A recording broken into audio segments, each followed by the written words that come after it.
Hi, friends, and welcome to April. Wow, what a wild ride we've had through March. I have sent out many emails and communications with pastors, but today I want to talk to the church as a whole.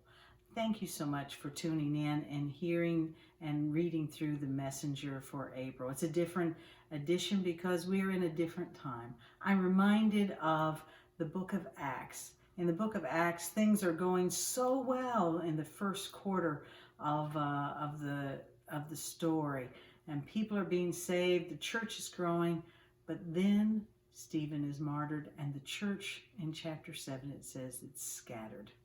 The church scattered. The church became isolated from one another, and one would wonder, could the church survive? The story as it goes on says yes. Not only did the church survive that terrible crisis, but the church thrived. That's my prayer, is that we do not just survive during this time, but that we thrive.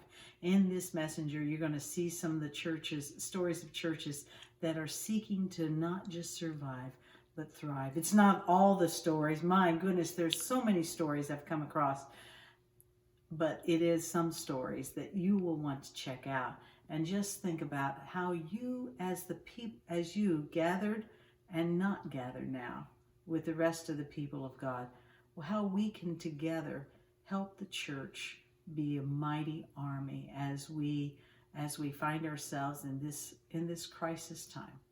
You know, I'm praying for you. I'm praying for your church. I'm praying for your pastor.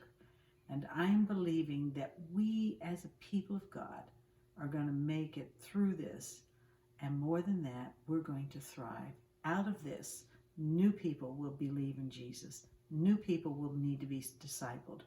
And we're going to be part of that. I know for my husband and I, we're thinking about Easter. How will we celebrate Easter while we're still isolated and insulated in our homes? We're thinking about maybe doing a neighborhood service, inviting our neighbors to socially distance themselves, but gather in the street and proclaim the good news that Jesus is alive. There is hope for this world. Well, that's what we're thinking about. Maybe you're thinking about some other things. Whatever you're doing, know this, that you are a child of the resurrection. You carry the story of hope. Be faithful to that. God bless you, and let's stay in touch. Bye now.